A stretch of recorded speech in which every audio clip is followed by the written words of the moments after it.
Hello বন্ধুরা, আজকে দুপুরবেলাতে আমি ছাদে চলে এসেছি আর একটা ভিডিও বানাবার জন্য প্রস্তুতি নিচ্ছি। তো দেখো কি ভিডিও বানাই। তোমরা তো আগেই কিছুটা দেখে ফেলেছো যে আমার ছেলেকে আজকে রাম সাজাবো, আর রাম সাজিয়ে আমি ভিডিও করব।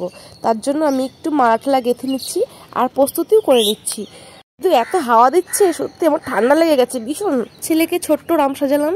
তো দেখো, ছেলে তো ঘর থেকে আসতে চাইছিল না, তো যে বললাম রাম সাজাবো সেই চলে আসলো। তো আমার রাম কিন্তু চলে এসছে আমার ডাকে সাড়া দিতে। তো দেখো রামটা কি সুন্দর লাগছে, আর গানটা যে শোনানো সেটা একটু শুনে নাও।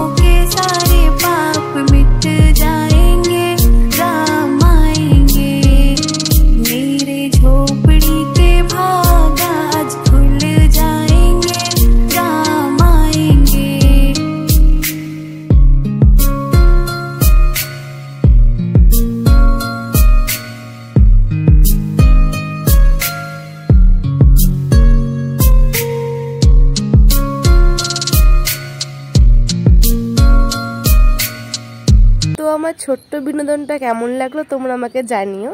তো দেখো আমাদের ভিডিও করা হয়ে গেছে, আর এখন আমি বাপের বাড়ি থেকে বাড়ি আসব।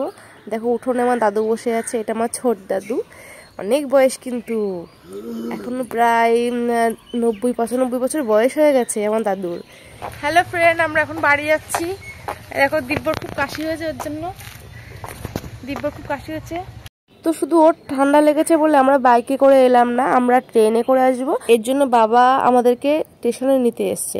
আর দেখো বাবাকে দেখে দিব্য কীভাবে জড়িয়ে ধরেছে দাদুকে দেখে। তো আমরা বাড়িতে চলে এলাম। দেখো বাড়িতে এসে আমার দিব্য ওর ঠাম্মার সঙ্গে কি করে, জড়াজড়ি একেবারে ধস্তাধস্তি। বলে বাবা কত কাছে রাত্রিবেলায় আমি কি করি কিছু বুঝতে পারছি না, কি করি এই যে রান্না করছে, কি করি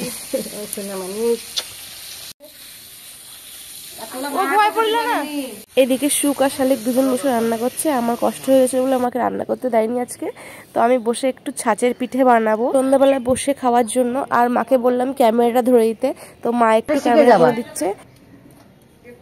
আমারে বলতো মা একটু করি আজ পরে করো, তুমি সরো, আমি করে নি আমি করে তুমি দেখাই দাও আমারে। করবা, দেখো সব শিখে যাবা। না করলি ওর জন্যই ও পারিছে সবকিছু, ও আমি না দিলেও জোর করে করেছে আমার হাতের নিয়ে। রান্নাও আমি কত দিতে চেতাম না। ও বলতো একটু করি মা, একটু করি। আমি তুমি যাও না, তখন তো বৌমা খুব একটা বড় না, 17 বছর বয়স। তাই তুমি যাও 17 বছরে বিয়ে করেছে, তাও ওই আইসা পোঙার দ্বারা আমি করে একটু করি।